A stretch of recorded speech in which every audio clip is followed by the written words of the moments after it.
Hey folks, so I just figured I'd make a quick little video today. It's day after Christmas. Had a really good Christmas. Got to see a lot of friends and neighbors and had a lot of sunshine, and it's a pretty day. It was really warm. It's really warm again today. And there's my lunch, instant lunch there. Thanks to all my friends have been supporting me and helping me and trying to live thrifty, and setting up my new office area back here. And got my poster to keep me motivated with all the wise words of people in the past.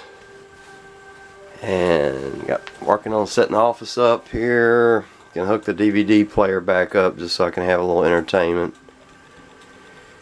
And living on ramen noodles back like in the college days, you know, the struggle's real, man.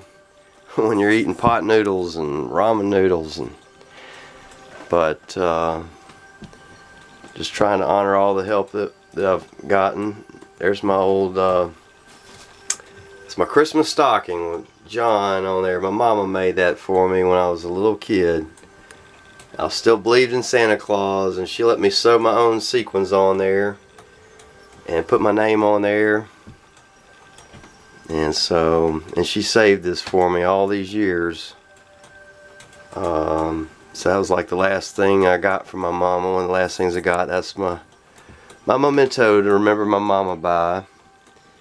And some of my rocks I found that were painted by a friend of mine. And gifts that were given by other friends, and the guitar that wasn't very much money, but I really needed a guitar just for my soul and for my spirit to soar a little bit, and was very happy for a while. But we're working on getting all that back, and we're going to try to do something here to turn things around here at Area 52. My little nickname for this place. And this interesting coil here, was just sort of working on cleaning it up. I'm fixing to paint this, and I'm still debating on taking some of the wire back off of there because it'll make this motor stronger, but then it'll start running hotter again, so then it would need a cooling fan. But I think I'll just go ahead and put a fan on this as it is. And anyways,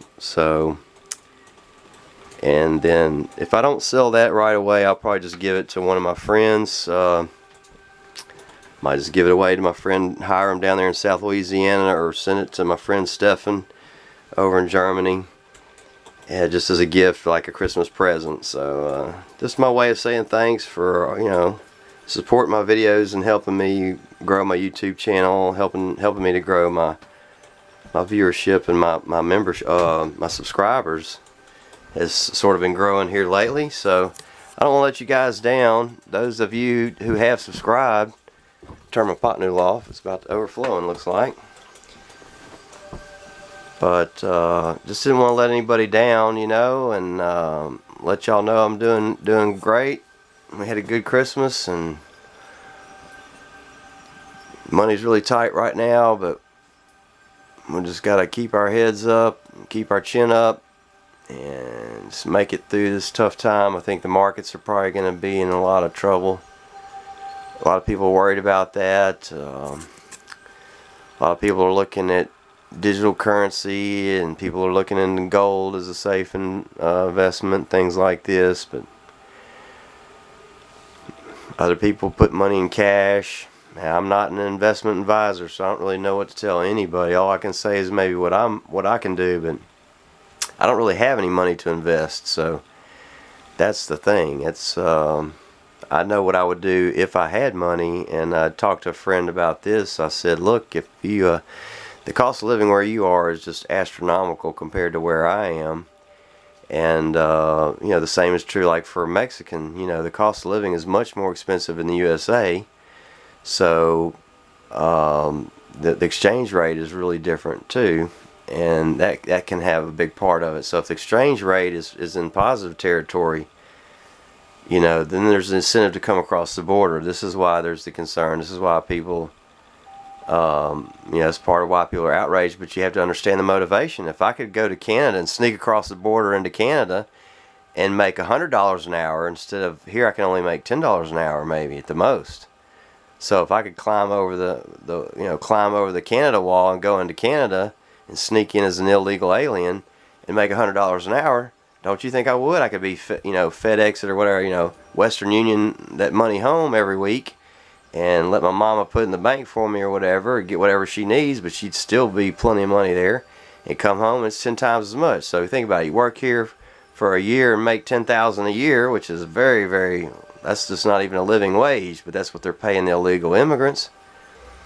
And so, but even $10,000 a year, you send that to Mexico, it's like $100,000 because the cost of living is so much cheaper. So as long as you're in a good place and you're safe and you have a nice home and you're on the beach and it's not too hot and there's not some kind of crazy drug war going on around you, shoot, yeah, why not move to Mexico? It might be too hot for me, it might be too humid, I don't know, and I don't feel safe. But you can see the motivation. It goes both ways. So that was the whole point. It was like, invest your money in the USA because your money is really so much more valuable, even if it's only a third more or 50%. If $1 is equal to, if it goes the other way, if $1 is equal to, just a few of your dollars,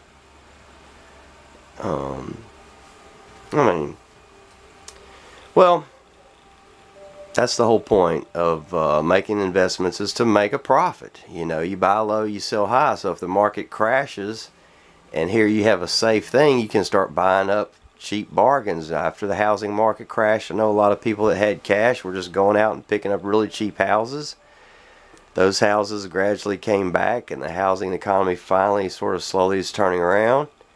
But now it's sort of high, it's oversold. There's been a lot of activity. And I've been listening to like Catherine Austin Fitts and these other people talking. I've listened to the conservatives. I've listened to the liberals. Everyone does seem a little bit concerned about the economic conditions. My buddy over in Singapore was like, you got to stock up on food and get ready for an economic disaster.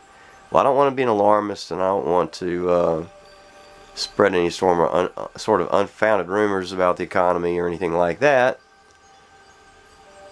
But it was just a thought that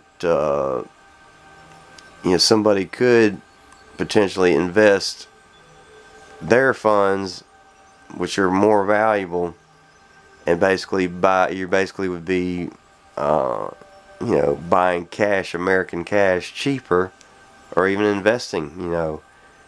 I could be an investment advisor if I got the licenses and stuff. You gotta have licenses and things like that. And then also you have to take a little bit of a fee off of there. But still, someone could invest here in America, and then actually move here, which the Japanese have been doing this forever. They invest, they buy properties, then they move over here too. So they're already rich, they already own the whole thing, and the cost of living so much cheaper. They're still living just as nice, or even the services might be better in some cases. Like, here we don't have, like in Singapore, I'm seeing videos that they're making like poor people got to work till they drop. At least here you can get on disability or you can retire when you're 65, and they're not going to force, most of the time, but I can't say that in the inner cities. We got a lot of homeless people, we got elderly people, they're just working till they drop. But I'm not trying to promote any kind of socialist system because I was born and raised here. I'm a capitalist, and I think everyone should have a right to lift themselves out of poverty, make money, or start. If you want to start your own company, you should have the right to do that. That's just the American way. But definitely, there's nothing wrong with investing money either. There's no such thing as dirty money. It's the love of money that's evil. It's not the money itself that's evil. Money is just a tool. A tool to accomplish things in life, to make people happy. If you could give people jobs, you're making people